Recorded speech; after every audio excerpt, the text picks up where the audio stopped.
Good afternoon. Can you hear me well?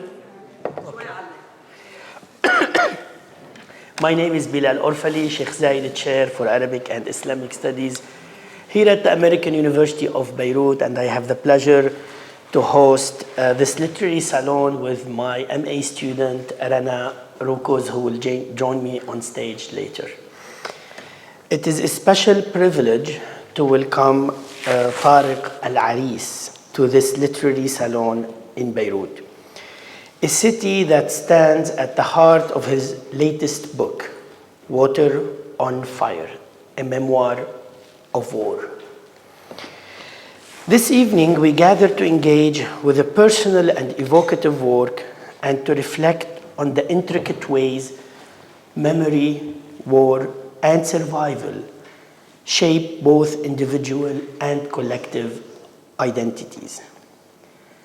That this conversation is taking place here in Beirut at the American University of Beirut lends it depth. For the book is not just about war as history, but as a lingering presence, an echo that refuses to fade. The event is sponsored by the Center for Arts and Humanities, the Sheikh Zayed Chair for Arabic and Islamic Studies, and the World Arabic Literary Salon. Tarek El Ariss is a dear friend, but also is a writer, a scholar whose work spans literature, philosophy, and visual culture. As the James Wright Professor and Chair of Middle Eastern Studies at Dartmouth College, he has long examined the intersections of modernity, digital culture, and Arabic literature.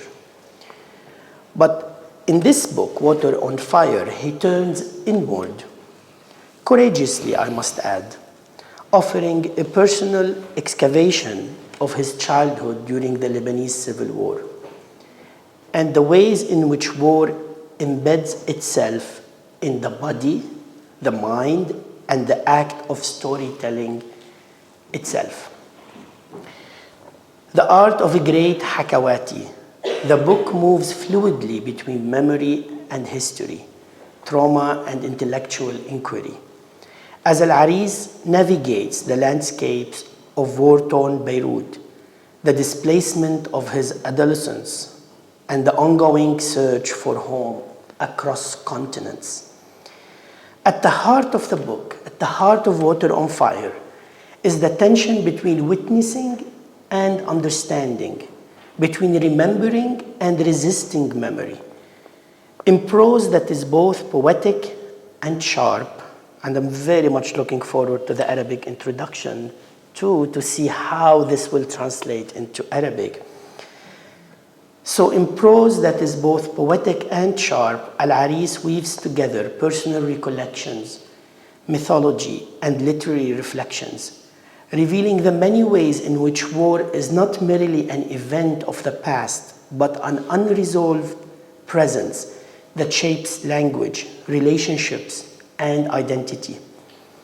The book does not offer easy conclusions. Literature never does. It does not seek to explain war so much as to inhabit its aftermath, to trace its residues in the most unexpected places, in family stories, beloved dishes, scents, in the way water is carried and stored, in the fleeting joys of a childhood spent by the sea, even as bombs fell. This memoir is not just about survival, as we will see. It is about what survival requires. It is about finding meaning in language and literature, about the contradictions of exile and return, about the impossibility of ever fully leaving a place that lives inside you. Tonight in Beirut, we have the rare opportunity to hear from Tarek himself as he shares his journey, his reflections, and the power of storytelling to make sense of what often feels beyond comprehension. Please join me in welcoming Tarek El Ariss back home to his alma mater. Thank you. and to his beloved city. أهلا وسهلا طارق. Merci Bilal. يا هلا. شكرا. I'm going to start by reading two sections from the beginning and the very end. So it's a kind of ring composition. Ahmad's bullet. So his friend Ahmad received the bullet. Ahmad's bullet lives in my head. Its burning metal prevents me from forgetting or taking the currents and tides for granted. The hole in his head became my portal to a life I suffered, loved, and lost. I can't say I was traumatized by war. Perhaps I don't allow myself this experience. I have accepted the fact that the bullet cannot be removed, and it's there, alive, in me, as I hold on to it in my own way. It became a point of entry and exit through which memories come and go like air, water, and waste. I can't pour concrete on it as Beirutis usually do.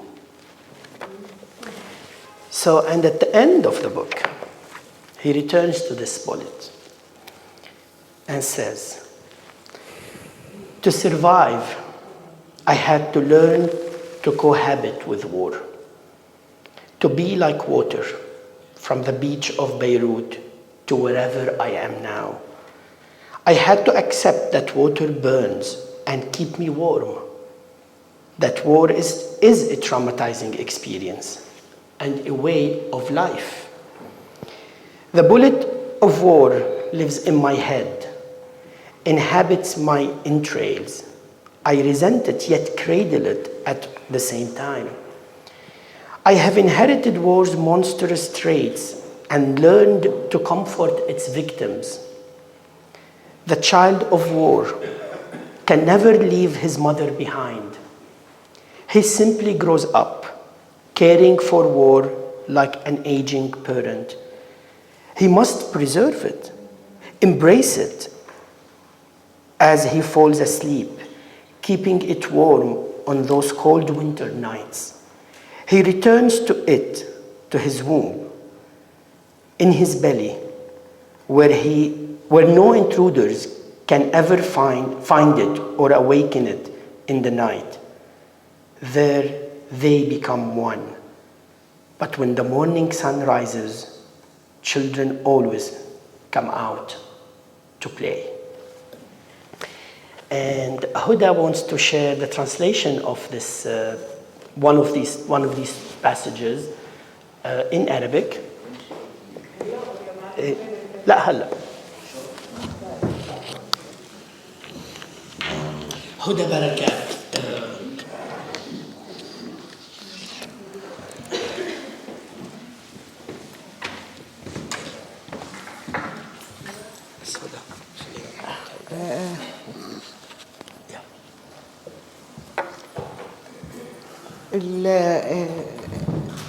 هي المناسبة يعني ما بدها احتفال، بس نحن عم نحتفل بشكل مزدوج لأنه بشهر أكتوبر رح تطلع الترجمة للغة العربية ورح تكون ترجمة حلوة كتير عن دار الأداء، يعني هيدا أكتوبر اللي جاي. ديما حمادة ديما حمادة هيك أنت بتبقى هلا رح قاري نفس المقطع تقريبا بالعربي يلي قرأ بالإنجليزي قبل بلال، ورح علق شوي عليه من عندي. لم نكن قد رأينا قناديل البحر من قبل، أو ربما كنت أنا الوحيد الذي لا يتذكر رؤيتها. عندما بلغت أسرابها الشاطئ مدت لوامسها الهلامية في كل اتجاه فحولته إلى حقل ألغام مائي. زعم البعض أنها أتت بسبب التلوث، لكنها في الواقع كانت نذير شؤم وويل، كما لو أنها عقاب من الآلهة على تجبرنا وتحدينا للحرب أو على إنكارنا لعذاب الآخرين الحقيقي. صعدت قناديل البحر من القاع، من العمق السحيق، لتنضم إلى كرنفال الحرب. البرابرة الذين انتظرهم الرومان في سكرة احتفالاتهم فوق تلال مدينتهم الأبدية أتوا أخيراً في هيئة مخلوقات بحرية تلسعنا وتوقظنا إلى الأبد من سباتنا. كان هذا يوم الحساب. ذاك الصيف كانت بيروت مشتعلة بحرب المخيمات بين أنصار النظام البعثي في سوريا والمقاتلين الفلسطينيين من جماعة ياسر عرفات ومناصريهم اللبنانيين. كان البيروتيون يحسبون أن عرفات ومقاتليه أثرياء يتنعمون بدولارات النفط المتدفقة من دول الخليج، وقيل إنه بينما كان رجال الميليشيات يحاصرون المخيمات ويقصفون سكانها، كان المقاتلون الفلسطينيون يرمونهم بألواح الشوكولا كادبوري والفاكهة الاستوائية كي يغيظوهم. تلك كانت الأخبار المتناقلة أيام حرب المخيمات، نكات وإشاعات تغطي على دموية المشهد. أقفلت المدرسة باكراً ذاك العام فطال موسم البحر، وكان الشاطئ لمن تجرأ، عائلتي وبضع عائلات أخرى. نفر قليل من الأولاد والكبار يواصلون روتينهم اليومي في التسكع على الشاطئ، بينما كنت أسبح في الكريك خليجنا الصغير سمعت أزيز رصاصات تتطاير فوق رأسي. لم تكن المخيمات بعيدة عنا، بضعة كيلومترات فقط، لكنها بعيدة بما فيه الكفاية في عرف البيروتيين الذين أتقنوا فن الفصل والانفصام عن الواقع. حاولت أنا والأولاد مواصلة لهونا كالمعتاد، إلى أن لمحنا رجلاً يلوح بيديه من المطعم المطل على الشاطئ، يصرخ ويلوح، يصرخ ويلوح. كان الرجل يشير بيده إلى جسم مستلق في الشمس بالقرب من البقعة التي اعتادت عائلتي وأصدقاؤنا الجلوس فيها. ثم بدأ الناس يتراكضون وسط الفوضى غير مدركين ما حصل. أحمد أصيب في رأسه. كان أحمد ابن أقرب أصدقاء والدي، الأكبر بين 3 أولاد وبنت، طويل وسيم في أوائل العشرين، سباح مقدام ومرتاد دائم للبحر. أمضى الصيف كله معتنيا باسمرار بشرته وبصقل مهاراته في سباحة الفراشة. استقرت الرصاصة في مؤخرة رأسه وأدخلته في غيبوبة، ثم في موت سريري حتى توفي بعد 10 سنوات. زرت أحمد في المستشفى في بيروت ثم لاحقا في لندن، وكان علي أن أرتدي قفازات وقناعا كي أدخل إلى غرفته. لم يستخرجوا الرصاصة من رأسه، لم يتمكنوا من ذلك. أصبحت الرصاصة جزءا منه، لفتها المادة الرمادية، خاوتها، حضنتها كطفل ضائع وجد فيها أخيرا ملجأه من الحرب. احتضن أحمد ذاك الجسم الغريب وتشبث به كمن يتشبث بتلابيب الحياة نفسها. لم تنفع محجتنا إلى الشاطئ في إبعاد الحرب عنا أو استئصال ما خلفته في رأس أحمد. وصلت الحرب إلينا أخيرا وفرضت علينا التعامل معها وبشروطها الخاصة. وضعت أحداث ذلك العام 1985 نهاية لطقوس زياراتنا إلى الشاطئ، ومعها لسعينا اليومي لاجتراح واقع خاص بنا على حافة المدينة. تحطم وهمنا بالتعايش مع الحرب داخل قوقعتنا الآمنة تلك وإلى غير رجعة. في ذلك الصيف تزوجت شقيقتي وتركت المنزل، والمرأة التي ربتني وعاشت في كنف عائلتي 15 عاما غادرتنا أيضا. وبين عشية وضحاها انهارت قيمة الليرة وتبدد ما تبقى من مدخرات والدي، وسافر أخوي إلى الخارج بعد التخرج من الجامعة مباشرة. أقحمتني سنة 1985 في سن الرشد وأنا نزلت في 12 من عمري. تلك الرصاصة التي أدخلت أحمد في الغيبوبة أيقظتنا جميعا من أحلامنا تحت الشمس. الشاطئ أدركنا أنه لم يعد في وسعنا أن نسبح ونصطاد ونلعب الباليت. كانت الحرب قد أدركتنا ونحن نضرب تلك الريشة الخفيفة إلى سماء الشاطئ.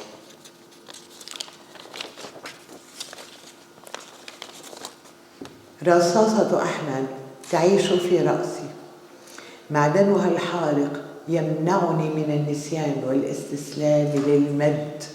كان الثقب في رأسي بوابتي إلى حياة عانيتها وأحببتها وفقدتها. لا يسعني القول أنني أعاني من صدمة الحرب، ربما لم أسمح لنفسي بتلك التجربة. تقبلت فكرة أن تلك الرصاصة باقية وأن لا سبيل إلى إخراجها، وأنها ستظل حية في داخلي أتشبث بها على طريقتي. لقد باتت ثغرة تنفذ عبرها ذكريات كالهواء والماء وأغراض الخسارة، ولا يمكنني أن أصبها في الخرسانة الصماء على عادة البيروتيين. تأتيني الذاكرة من بعيد مع حركة المد والجزر تسبح نحوي، تنسكب في كلماتي. حركتها تحاكي الماء المتدفق من وإلى الخليج الصغير الذي يحتضن الأمواج منها وإليها والأجساد المتقافزة. تتكسر الأمواج على الشاطئ فتخرج من جوفها كنوزا وآلاما تتكشف عن أجساد السباحين المجازفين المكدومة وزوار الشاطئ الهارمين، إذ يستسلمون أخيرا لهشاشتهم.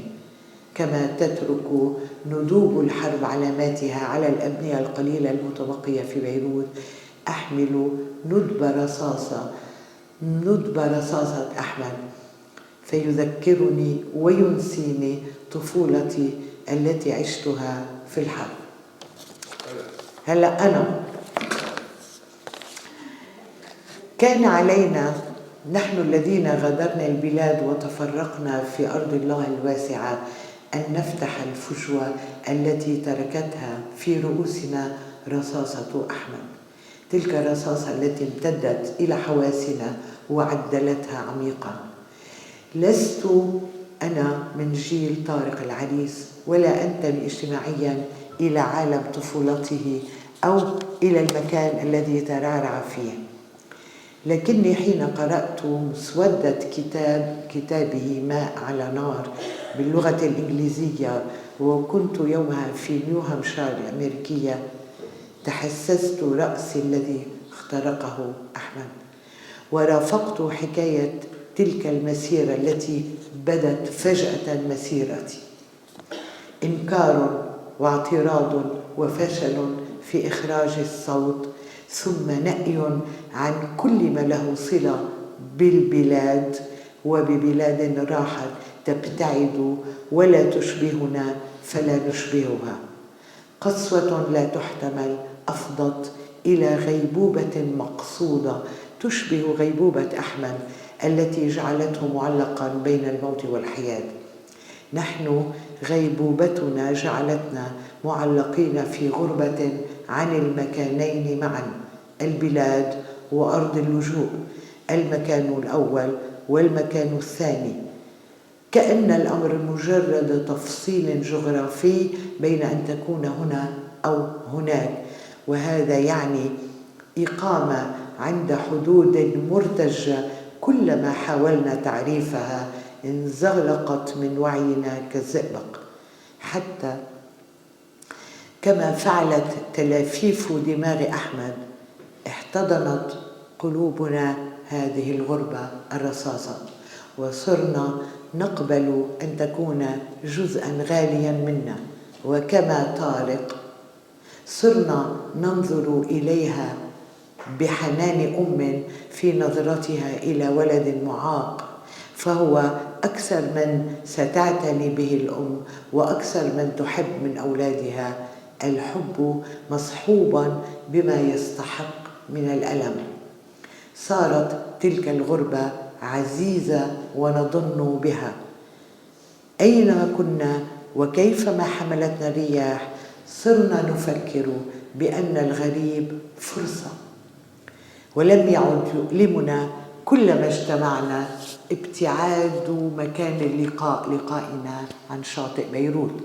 أضحت الجغرافيا أمرا يزيد في تكفلنا بهذا الحب، فلا تؤذينا بل توطد علاقتنا بالغربة وبالغريب وبالغرباء. وزاد من حب ترحالنا أننا كلما ابتعدنا عن بيروت كلما ازدادت اقترابا وازددنا شجاعة في النظر إليها. تلك هي رحلة ماء على نار، إفريقيا أو أمريكا أو فرنسا غير مهم، إذ سيجد القارئ في كتاب كهذا ذلك القدر من الحب الذي انغلق على رصاصة جعلت منه في ذاكرته كما في سعيه ذلك الغريب الذي يبارك بلاده، وكلما ابتعد عنها اقترب منها أكثر. شكرا.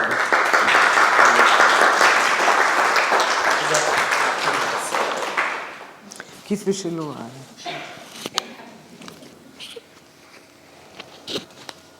نيالك يا طارق. برجع محل. So Tariq, my first section is on storytelling and narration, and then we'll get into water. So you reference the Arabic concept of qas, cutting, but also storytelling. So cutting is storytelling in Arabic, suggesting that narratives can simultaneously wound and heal. Could you discuss how this duality shapes your approach to recounting personal and collective trauma? What does this memoir aim to achieve? Who is it written for?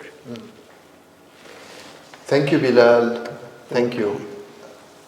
هدى، يعني أنت في الكتاب وأنت يعني مكتوب.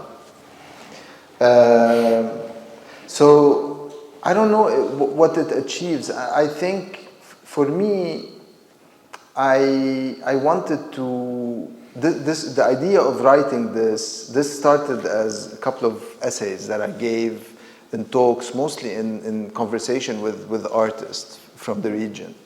And this is where I also went into the personal, because you don't want to do the kind of purely academic thing, and sometimes there is a demand on you. So Tarek, write something on the beach. Tarek, write something on Fatta, which is one of the chapters in the book. So there is a demand that for me, this is where the story comes, is from the demand.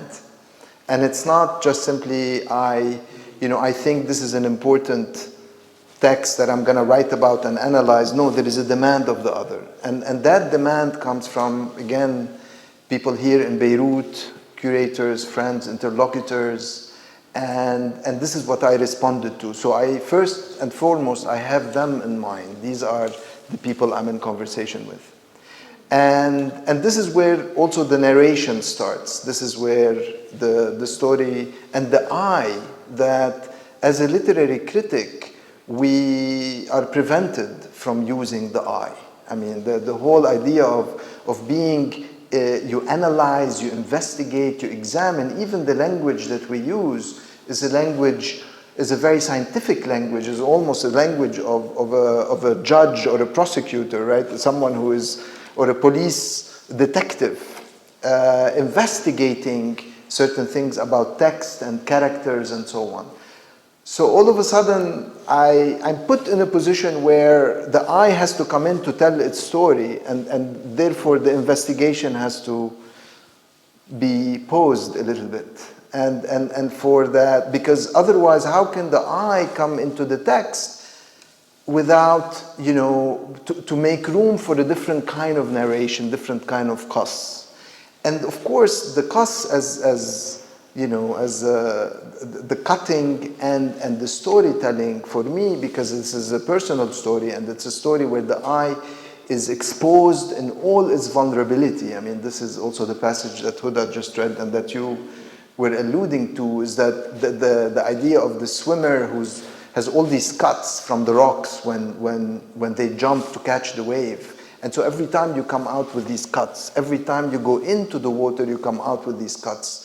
And this is for me also writing. Writing is not simply, it comes from a place of pain, of absolute pain. And this is maybe a romantic ideal about writing, and I should put it aside so I can write more happily. But unfortunately, I can't, and this is how it is. And before writing this, I was writing, on tawahush and the wahsh, and of course engaging with Huda's work, and Chamfara and all these, amazing works, but also like this notion of being by yourself, facing your pain and trying to make sense of it. But also being in a place of wahsha, again, an extension of the ghurba that I wrote about also in Huda's work. So that this conversation extends to you as a condition, as being in that condition as a writer as well, who has to be in that very, lonely place, but it's a place where you have to bear it almost. You have to really allow that pain to come on you and then put it in writing and let that also, and therefore the process of cutting here, there is also the surgical, because, my dad, also I talk about my dad in the book, who was a surgeon. So the cutting is not only something bad, the cutting could be something to heal. Because after you cut, there's the sewing.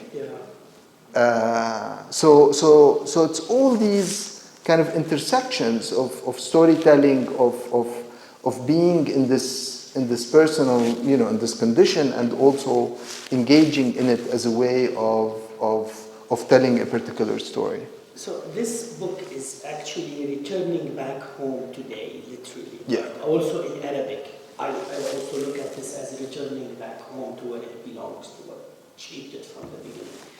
But living between Beirut and New York has shaped your narrative voice, right? How do you navigate this duality in your personal identity? And how is it reflected in your writing style and thematic choices, right? So this book was written after you actually left to the US. And after you studied Arabic literature also in the US, right? You studied in philosophy here at the UB. So how has moving to the West altered the perception of the young Lebanese boy who wanted to survive the civil war? Mm-hmm. The book starts in a neighborhood that many of us have visited on the Upper West Side, and it starts in a psychoanalyst's office in March 2001, and I go to her with pictures of my mom, and I say, hey, I need to talk about this, and this is where I'm starting my psychoanalysis. And then I said, I'm like Freud's patient. I said, what is she going to know about Beirut, right? This is 2001, Upper West Side, Manhattan. So I brought her pictures just to give her an idea so she can visualize where I come from. And then she looked at the picture, she was surprised, And I tell her, it's like Freud's patients. I'm like, it's like Vienna in the 19th century. I come from the 19th century. That's what Beirut is. And then she looks at me, she says, I thought you were from Lebanon. Don't you want to talk about the war? And so here I am going to her as the Oedipal subject, ready to lay on the couch for the rest of my life, according to Woody Allen. And then she sees me as a war, survivor. I'm like, really? I never thought of that as something that was anywhere in my psyche. I thought I was just perfectly fine, and all the issues we have are pretty much need some Oedipal interventions, and everything will be okay. And so that's how the book starts. It starts really with this kind of confrontation between your awareness, that you become aware of yourself as, I don't know, people see you as a traumatized subject, right? But you have to step outside of your home, and this is really, I don't want to say the West, but I mean New York, US, this is the context, and how you feel, and what you think you have gone through. So there is a different set of eyes, but this perception now has entered the way you think about yourself, and you can no longer just say, oh no. You can no longer just put it aside. Now you have to contend with it. Now it is going to enter into your psyche. And the same thing with, and the book is really kind of the tension between these two things. And of course, with the Arabic literature, I mean, I studied philosophy at AUB, and I was interested in philosophy, and I went to the US to do philosophy and literature, but also I was interested in a lot of, literary theory, psychoanalysis. I mean, these are the things I was interested in. And then, of course, at some point, someone brings you to their office, you go into an office, and I remembered that. It says, Tarek, aren't you going to work on Arabic literature? I said, since you know Arabic and since you come from Lebanon. So again, that demand. So we're almost being, interpolated, we're being kind of brought in or perceived, but also the doors, the office doors that open for us are structured along certain sets of demands and perceptions and assumptions because of what they think we are going to bring, and what they think we might also teach them about where we come from. I mean, of course, the native informant is a very powerful kind of framework. So, and then you say, okay, but then again, it doesn't mean that I'm just simply catering to their demand. That also enters into my psyche in a very genuine way and over time. So it's not just simply like I give them what they want to know. I also become transformed by that demand and that expectation. Just like the artist's demand and the curator's demand also transform you to write in this genre. So this is how I would answer this question, is that there is this real kind of encounter with a perception or an understanding of who you are and where you come from, and therefore of your identity, that you have to take in and contend with at a very fundamental level. So, well, thank you. The elephant in the room that we will talk about is water. And water, from the name of Beirut, right, Bir, and to how we store it in the book and how we search for it and heat it and the absence of water. And in our life, Beirut is centered around water, right? And through the memory of your mother bottling Lebanese faucet water and leaving it to rest, you provide a story on sedimentation.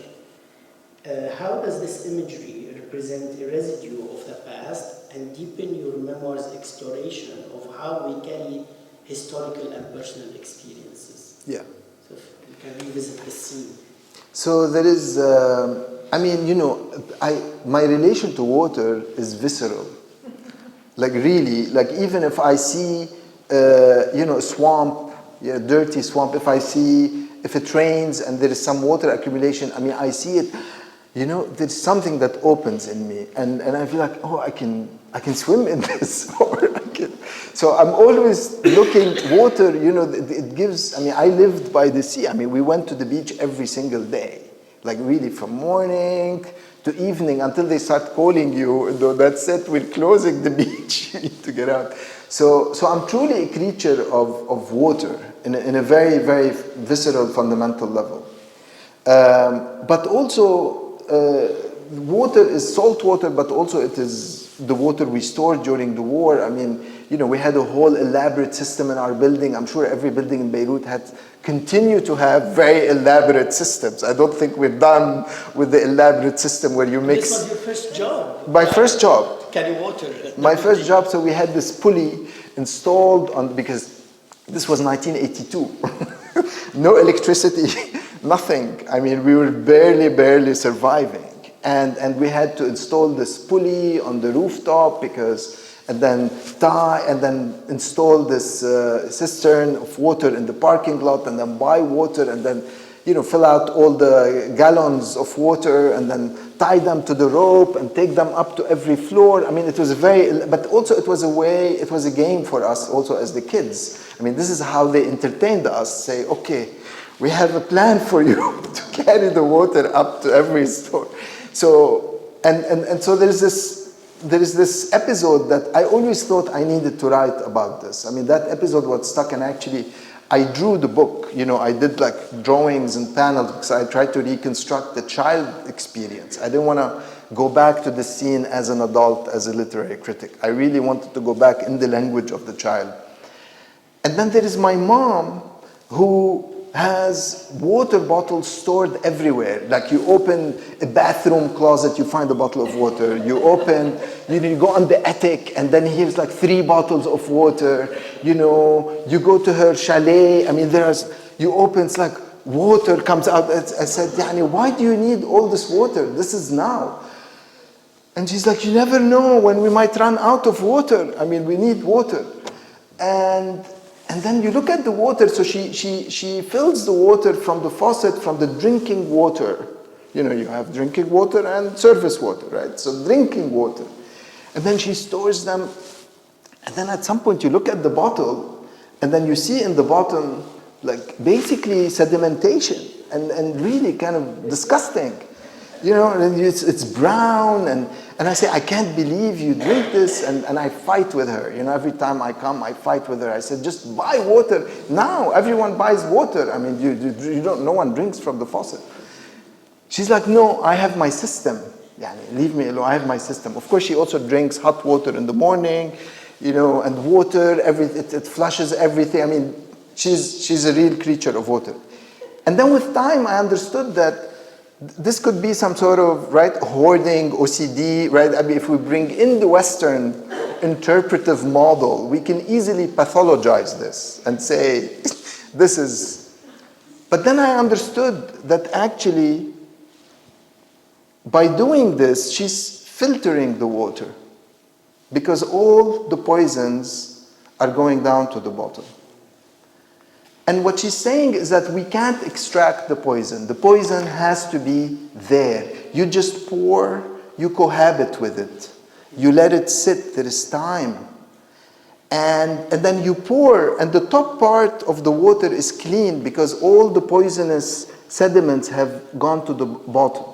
And this idea of surgically extracting it with filters and powerful filters, this notion that somehow we can take out that which poisons us, is a myth, is not possible. We have to coexist with the poison.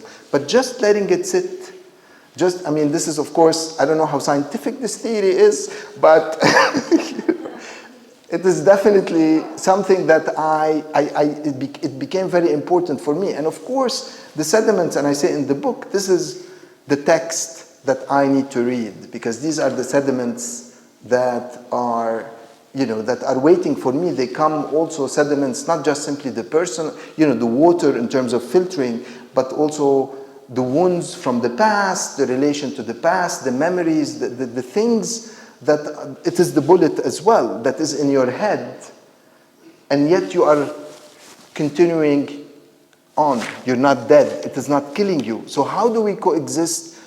How do we, by letting the poison go down to the bottom, we don't allow the water to poison us? And this is really what the book is trying to engage with. We'll come back to this theme of water with Rana later, but I want you prepared something for us too, one of the sections on AUB as well. Yeah, there is a chapter on AUB.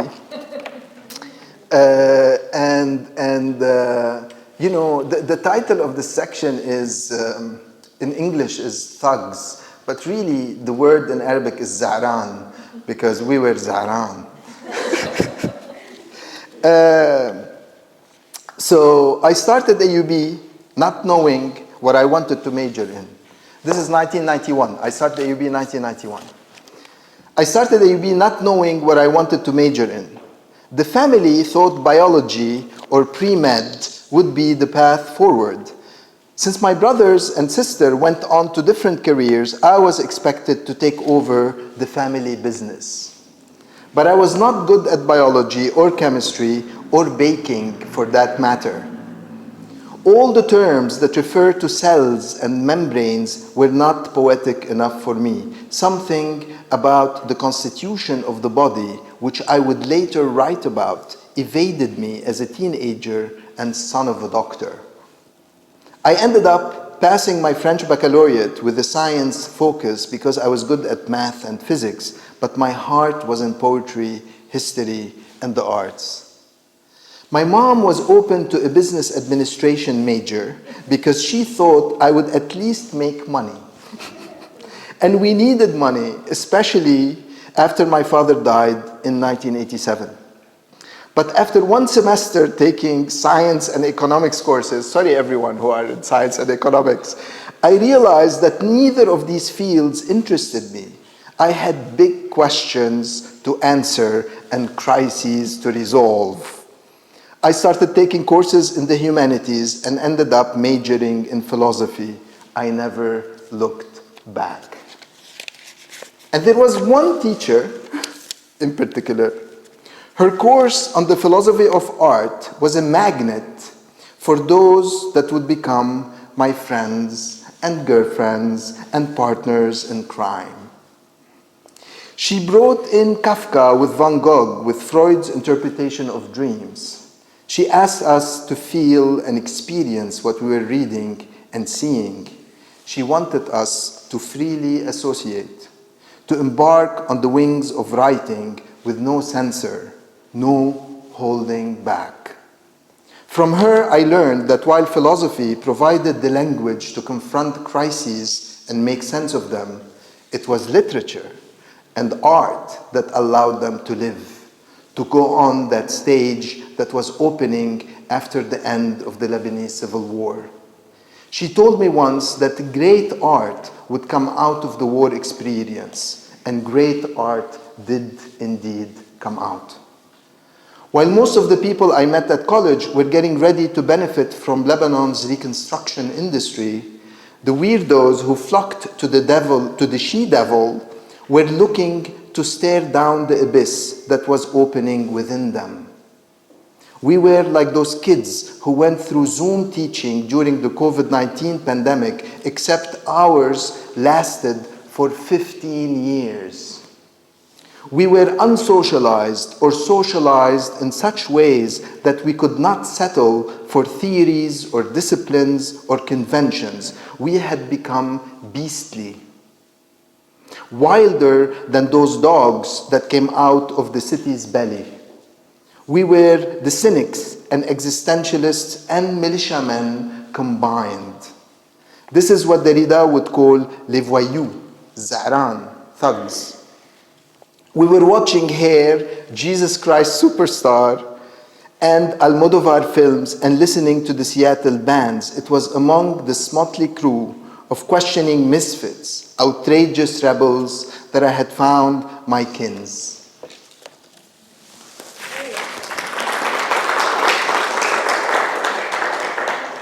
So Tarek, the motif of combing the sheet reappears throughout the book, representing an attempt to impose order to chaos.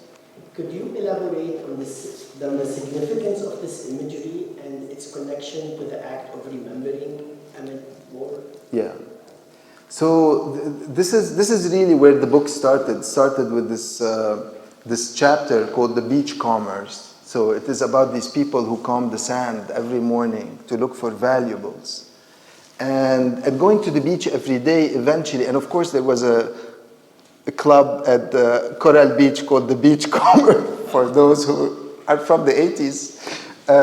So that was also a big thing, you know, for us as kids. I mean, I was too young to go, you know, to pubs and clubs in the 80s, but still, this was in our memory.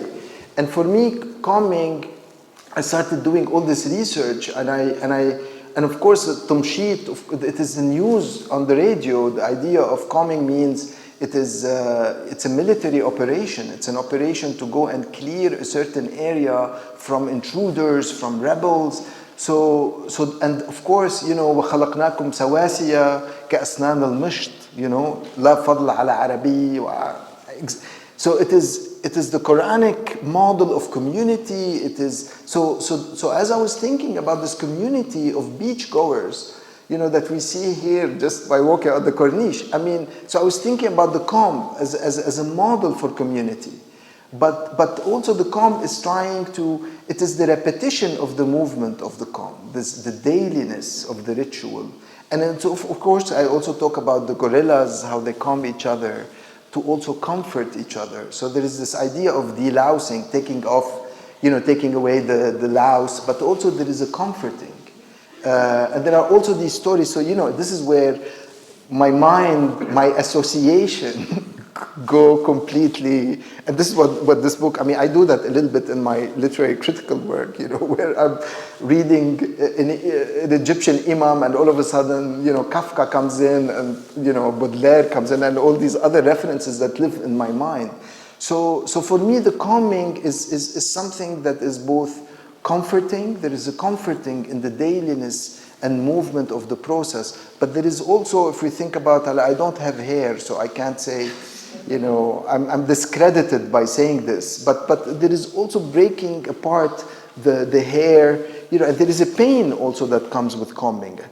Because sometimes, depending on the hair you have and the kind of comb you have, but I know people who complain, time and then it's like, people cry and yell. And so again, this notion of, you know, something that brings out the pain, but also that appeases. But it's this fantasy in its military side of actually getting rid of the impure, getting rid of the intruder.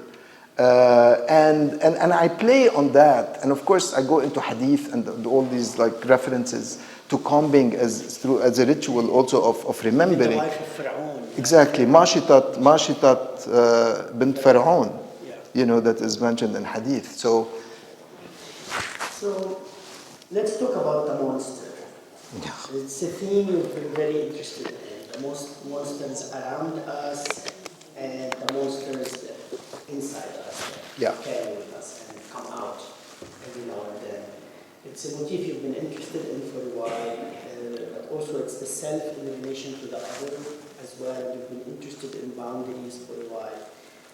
What makes us the way we are, the monsters that we are, and how do we project this and how do we encounter these monsters? Well, for me, the monster, I mean, again, the monster, the wahsh, and I'm very interested in the Arabic because it captures this notion in a beautiful way. And it's also the wahsha, it's related to the ghurba. It's also something I've written about in Huda Barakat's work and Shamfara and these other authors whose work, Al-Ghuraba, you know, the whole tradition, Asfahani. So I'm interested in this relation to the other in terms of presence and absence. I mean, even in Egyptian they say wahashtini. It means I miss you. So it is the relation to the other and the presence, the proximity or the distance of the other. and it's a, so it is, for me it is a, it is a quantitative also relation. How close and how often do I see the other, or not very often? And this, so the relation between the monster and the human is not qualitative. It's not either you are a monster or you're a human. No, it is actually, we are on a spectrum. And it is how close and how far do we come to, do we get to each other, and how often do we connect. These are what makes the monster the monster. And it is also the monster, what I'm interested in, I mean, I was writing a book on monsters actually I wrote this book, I decided I was gonna write this book when the lockdown, 2020, when the lockdown happened. And the scene that, Huda read about the mask, entering Ahmad's room with the mask. I mean, so I wore a mask before, but I wore it to go and visit this friend in a hospital because they were afraid if you bring viruses to the room. So you had to wear a gown and masks. And the next time I wore a mask is in March 2020 with the lockdown, when we start wearing masks for the COVID pandemic. So that connected these things, and I said, this is the time to write this book. And I'm not gonna wait another 20 years to write something, a memoir. I mean, it's a memoir, but it's also, it's as you said, it's a bit more than a memoir, but they create these categories also for the bookshelf, and the bookstore category where they're gonna put it on. So there is this idea of, like, I was gonna write on the monster, and then the monster, of course, I read the monster is the war that is in me, that lives in me, and that is part of me, and that I've been through analysis for many years, and the idea is that how do you coexist, and not tame, but really coexist, just like the poison in the bottle. How do you coexist with that in you, and how do you accept that as that being part of you, and not try to somehow extract it, not try to tame it, not try, are there non-violent ways of actually engaging with the monster that is also in us? When thinking about war, our attention tends to be directed at physical pain and violence as opposed to emotional and spiritual repercussions. Yeah. How do you go about shedding light on the less visible scars, the scars of those who have survived but have yet to heal? How can we begin to move on in a world that is post-war? Well, I think, first of all, that's what I'm saying, is that first we have to acknowledge, the bullets. Yeah. Because we all have this bullet. We don't talk about it. Of course, when we talk about what happens after the civil war in Lebanon, we talk about there's no reconciliation, no one was held accountable, or very few. I mean, we talk about how as a society we did not come to terms with the war. But forget about the society and we come back to the collective. As individuals, where is the war in you? Where is the war in me? And how is the war also part of me as a poet, as a thinker, as a lover, as all these things?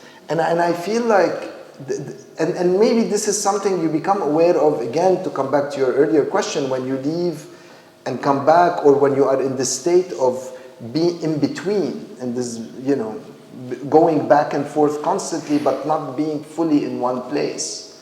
So then, something like the war, rather than your traditional understanding of belonging, becomes really your home somehow, or becomes that which you have to also contend with and truly understand. And I feel like, and I don't believe in extraction. I don't believe in salvation, and I don't believe in healing. Although I've been in a therapeutic process, but I really don't, because I feel like, what does healing mean? So I feel like you also have to accept that kind of beastly part of you, this part maudite, and this is, and from there you can start to think the collective. And that's something I feel like we need to do. And therefore the I is really shaped by the war, but the war not just simply in terms of bombs and so on, but in all as a constellation of things. Rana, take my place. Okay.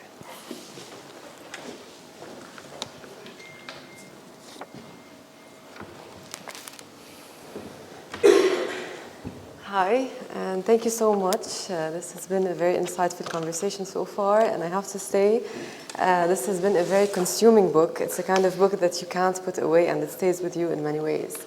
So I'm going to start off by reading two passages of your book.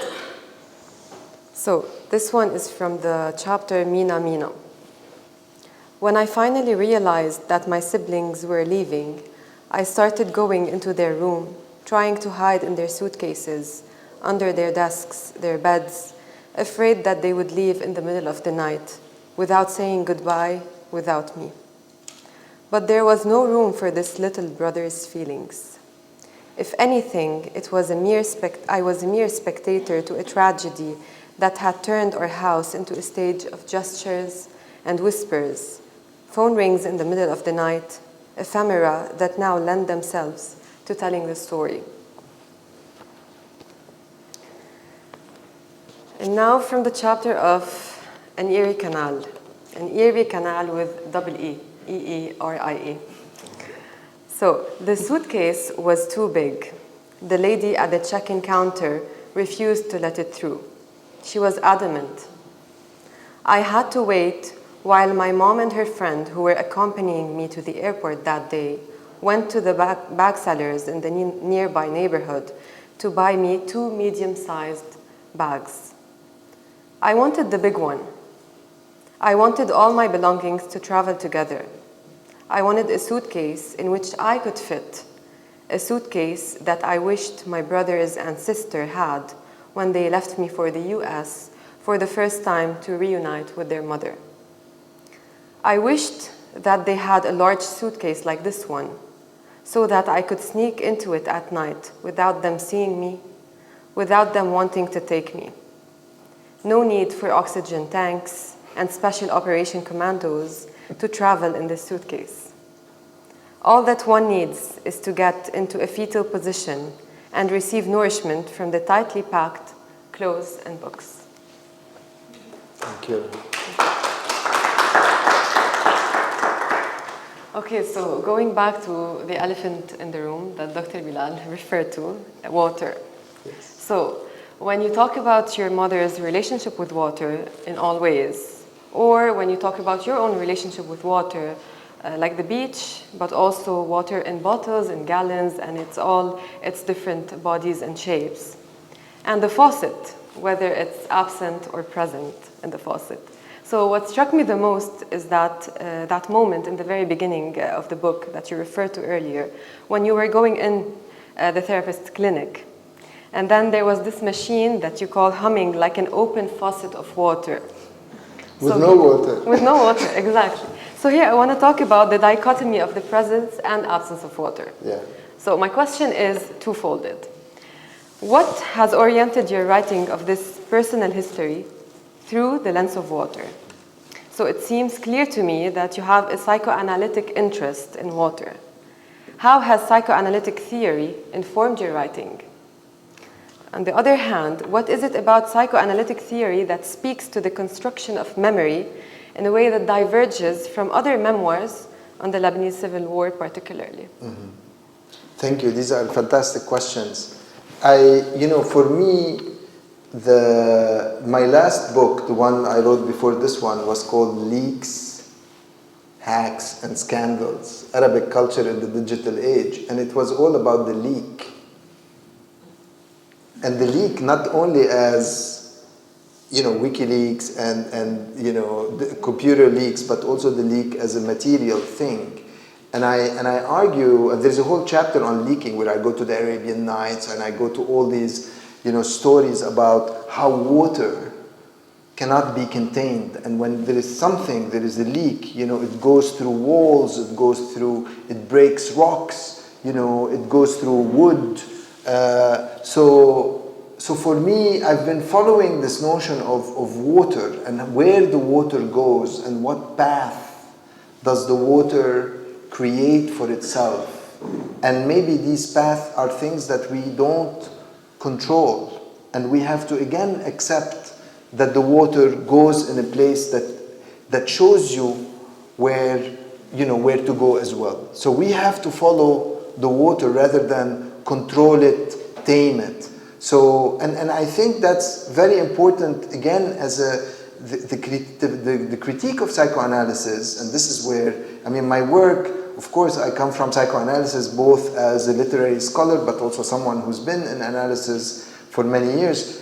I mean, if we think of Luce Irigaray, the French psychoanalyst, Basque psychoanalyst, and her work on the critique of form, and she goes back, she says, part of the problem with, and of course, I mean, this is a kind of a feminist critique of psychoanalysis to say that the primacy of form, giving things form, shape, the mirror stage, the imago, presence, materiality is something that has become a way to kind of also constrain us and fix us into certain images and structures and concepts, where water is seen as not having a shape, as moving, as being unpredictable, as going in directions that we can't control, and therefore unsettling, and creates unease. So therefore so the psychoanalytic, and for her it starts really in the Greek, with the Greeks, where they want to, and of course Kristeva talks about the abject, you have a whole philosophy about things, and I've been interested in this. I wrote about, food and Shidyak in my first book, about questions of disgust, of the visceral. So I've been interested in these things that unsettle you, that can't be, you can't give them shape, you can't control them, you can't define them, you can't enter into relation with them that is fixed. And therefore, we have to somehow enter this relationship on their own terms. But that is also, for me, is the possibility of remaining dynamic and open, because I'm also allowing that relationship to make me evolve as well. Because therefore, I'm not fixed either. And therefore, I'm also willing to enter into this relationship and not allow it to unsettle me. So again, this is for me the question of water. And of course, this chapter you read, I arrived in Rochester, New York. This is where I go and do my master's. And in 1990, and Serene came and visited me in Rochester.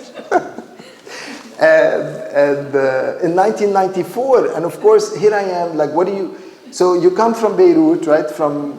And then you're in this place, and it's very cold, and it's very hot inside because you have these chauffage, these radiators, they're blasting.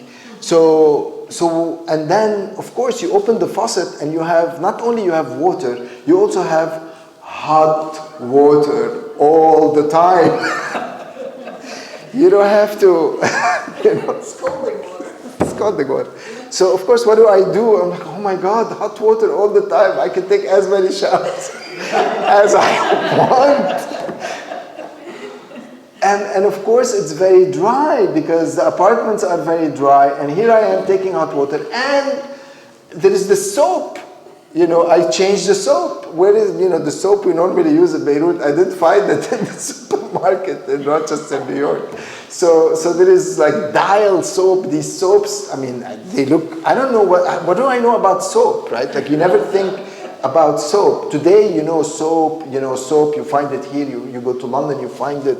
I mean, 1994, I mean, it's not. So anyway, so my skin breaks out.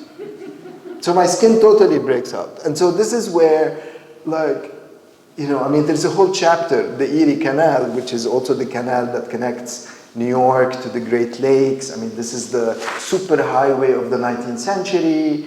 I mean, really, and this is where a lot of the Lebanese and Syrians came and went up and lived in upstate New York, Syracuse, a lot of places. I mean, this was really a kind of where the immigrants went up after arriving in Ellis Island. So there is a story also of the immigrant who arrives from the village, you know, and then into these places, and then what do? So again, like I started having, I mean, there's a whole chapter on and having my skin break out, but I didn't know that my skin was breaking out. So what's happening to me at night? What's waking up at night and making me, you know, what's attacking me in the middle of the night? And so there is a whole scene in the book about these little creatures that are coming to me at night, and there's jinn, and anyway. But basically, I think this is where I mean, I don't want, you know, again, the question of trauma, but I don't want to talk about it in this way. But for me, trauma is not just simply the dreams and the way trauma has been defined by psychoanalytic theory, but trauma is also you coming and taking showers because you've been deprived of running hot water, and of course hurting yourself when you feel like you are now saved by the West and by running water that is hot all the time.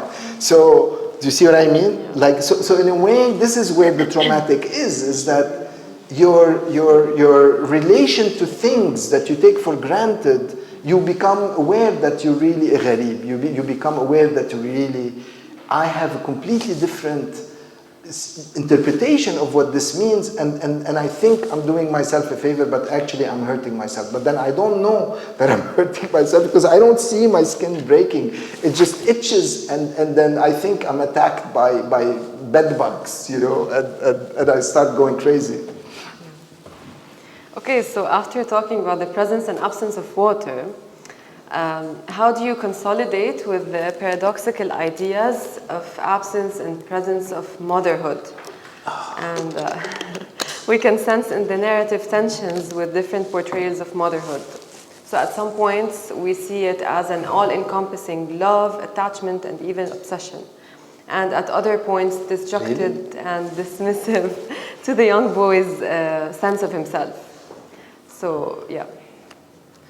You know, I mean, I think, again, Huda Barakat was here a couple of days ago, and I also share her conception of motherhood as not being this one thing that we think of as all good and all giving. Actually, I don't think that at all, you know. I mean, and I think motherhood, and I mean, I wouldn't say motherhood. I think my relation to my mom, it's a specific relationship. I mean, I don't want to also construct a theory, but what happens when you have to survive?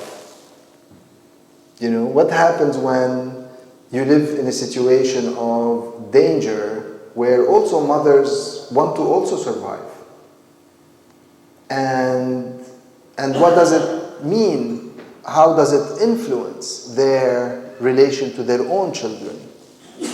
Of course, the theory wants to say no, the children first, and maybe not. But also, how do you, as a child, how do you have to accept it? Just like you accept the poison in the bottle, like you have to accept the bullet in the head. Maybe it's a bullet that is not killing you, but it burns, and you have to live with it, and you have to accept that there is. That the parent is also someone outside of us, although we have this strong attachment and need and demand on them, but also they might have to also save themselves.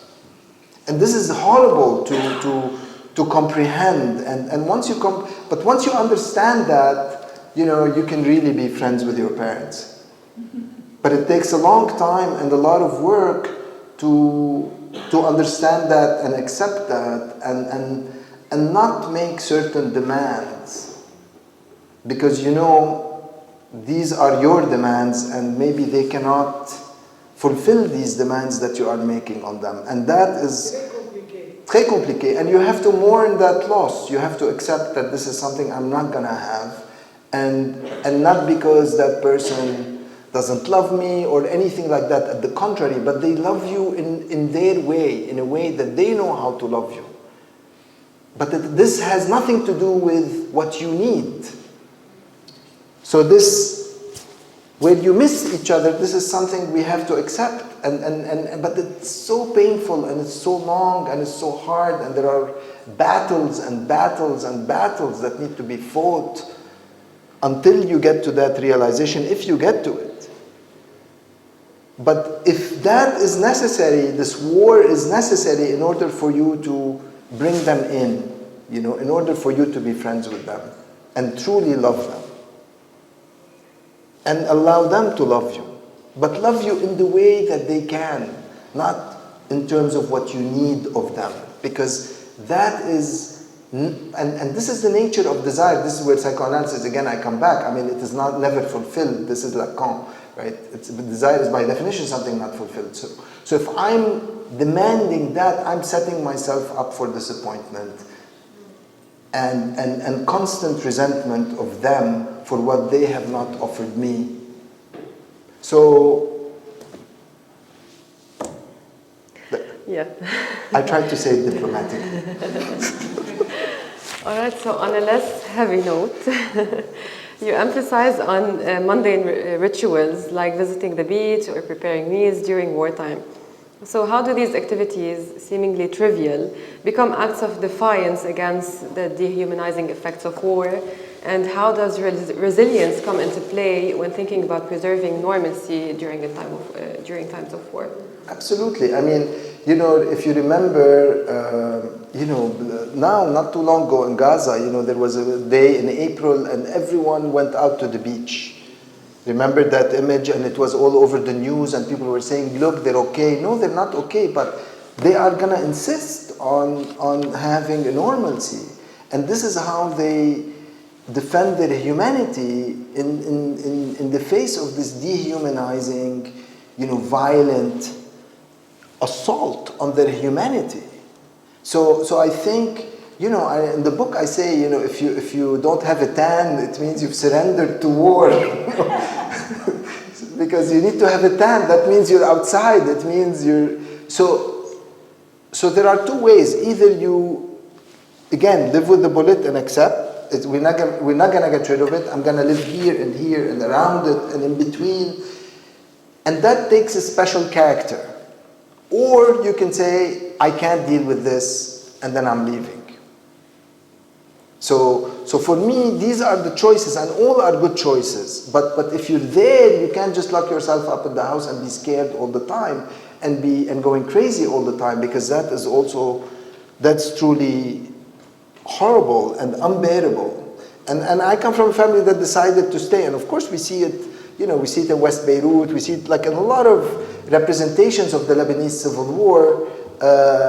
You see these choices, where people say, okay, we're going to make it work. Of course, there are moments when Ahmed gets shot where you feel like, oh my God, that negotiation or that pact is not working. And this is, again, when people decide to leave.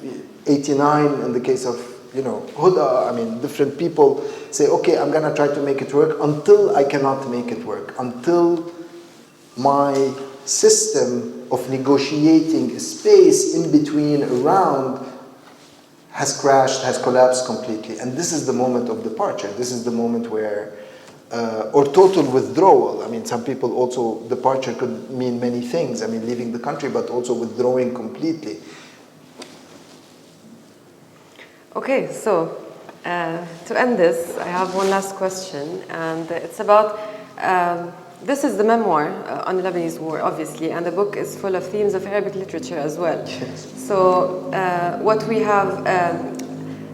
you have to say is shaped by what you have read in Lebanon, but also in different places, and namely the US. So how did your readings outside of Lebanon shape this memoir and changed your reflection on the civil war after a while away? See, my eye, the eye is already the product of what I've read. But I don't know where did they go exactly, but they shaped me. Like Huda Baghdad's work, all the stuff that I read, Freud, the French literature that I read, it is all in my head. So the eye that is reading is already shaped by all of these. I mentioned a few of them, because I also have the books, and there are certain instances where they're conscious kind of relations or homages, you know, like the Mahmoud Darwish, Dhakira al-Nisyan, you know, my chapter on 1982. I mean, it's kind of a relation to, you know, he's writing about Beirut during the Israeli invasion, and I'm writing about it as a 10-year-old or a 9-year-old, or trying to remember it. So again, but you know, there is no reality that you go back to that is not influenced or shaped by the literary and the imagination and what we saw and read. So the eye is also the product, a literary product for me, in a true and absolute sense. And I cannot always locate it. Sometimes it comes out. Sometimes in writing, I say, oh my God, this is Prévert, this is, I don't know, this is something from the Arabian Nights, this is... So you might recognize it every once in a while, it flashes, but ultimately I think the relation between reality and fiction for me is completely blurred. And there is no, you know, there is no one that is more real than the other, you know what I mean? Like both are my reality. All right, thank you so much. Okay, we leave the floor for questions.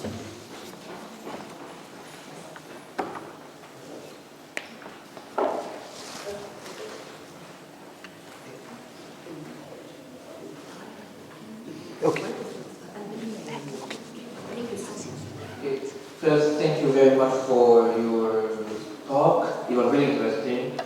I would like to ask concerning your view about, let's say, the poison.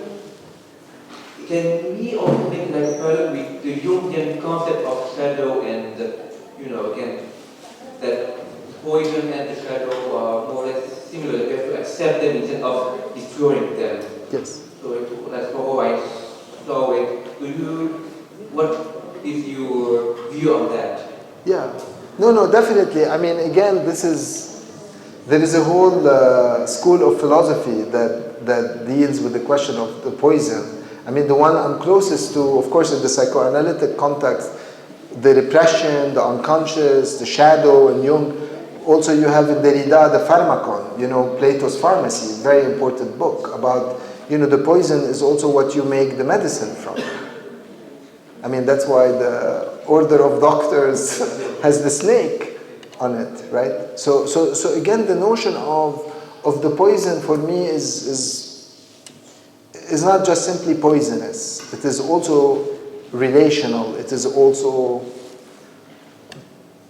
on that spectrum that involves the beast and the human, that involves the sickness and health. I don't want to say cure because again, I don't think there is a cure. I mean, it is a kind of a relationship that you know, you move closer, you move farther from it. Thank you for the presentation. Thanks a lot. It was great. I'm Lydia Wick. I'm an anthropologist here at AUB. I wanted to ask who the influential professor was that you Oh my God, no, don't ask. I actually talk about several professors, but I mean, you have to be there to know, right? If I tell you, you know, yeah, I'll tell you later. It's nice also to allow these things to, you know, yeah.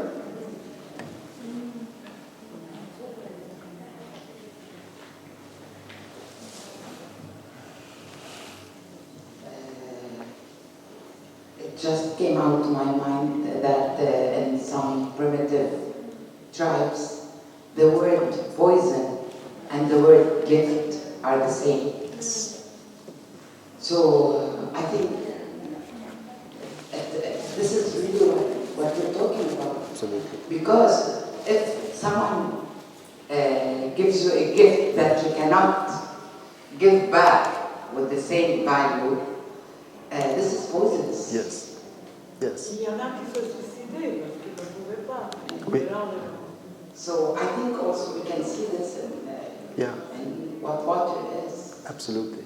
It can save your life, but if there is a flood, it can kill you. Exactly. Exactly. And that's why I'm you know, this is Rana's question. I mean, I'm interested again in this, not the qualitative but the quantitative, like, or the way we deal with things, to kind of again break down this idea that things might be inherently bad or inherently good, or that the poison and the cure are two separate things. No, on the contrary, they are complementary. But it is how you position yourself and you engage with them, and you might get bruised and receive pleasure at the same time. So and this is, you know, It's the same topic we discussed with Oda Exactly. about frontiers. Exactly. Hello. So I'm curious to know a bit more about your relationship to the translation, like what they were describing earlier as like a coming back home, coming back to Arabic, the translation of the book, and how kind of it speaks to your imagination of your own narrative, because here it's being transposed to Arabic, which is a language that is not too far from you, right? It's the language of your memory, but at the same time, as you write the book in English, it has its own play on words, it has its own puns, its own play, and then in the translation, the Arabic translation, the play is mediated by the translator, right? So we heard a little bit of the translation today, but still, I think there's something very interesting about the writer's own relationship to a book of his that is translated, and in this case it's translated to Arabic rather than you writing in Arabic, for example, and it being translated to English. Yeah. If you could speak more about that. Yeah, I mean, you know, I have to answer you this one not as the author of the book, but as a literary critic. Because I think, again, like, I just had a conversation with my translator. Her name is Dima Ahmedi, and she's gonna, you know, she's doing it for Dar al-Adab. It's gonna come out in the fall. But I said, this is your text. You take the text. This is yours. And I'm gonna discover what I started in your language, in your imagination as well. I mean, I'm here as an interlocutor. But I also feel like everything we write, we can't control, you know, it's gonna be another text. How do you capture certain rhythms, certain things? I mean, questions of fidelity, questions of, you know, so we have a conversation about this, but ultimately, I mean, the translator is also a creator, is also an author in some way. But I think also a reader is a creator as well. Like when Huda read the text, it becomes also her text in some way, although maybe someone else translated it. So I feel like we also have to kind of allow ourselves to think of these, you know, again, translation not as something that is less original than the original. I mean, that's where I want to go with this.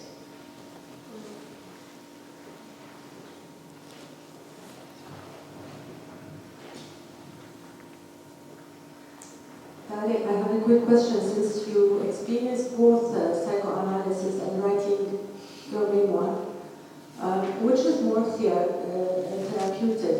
Is it, when you're talking about the monsters, is it more saying things orally in a therapy session, or is it like when you permanently mark that on a piece of paper? It's a great question, and I always say that this book is kind of another analysis, you know. But I mean, definitely, I mean, they're different. I don't know if I can compare, to be honest, but definitely this is every form of writing really is therapeutic. Because the idea, even my academic writing is therapeutic because it is a creative writing in some sense. You're engaged, you suffer, your anxiety comes out. I mean, again, you go through this tawahush that is very dear to us. So I feel like that also allows something to come up.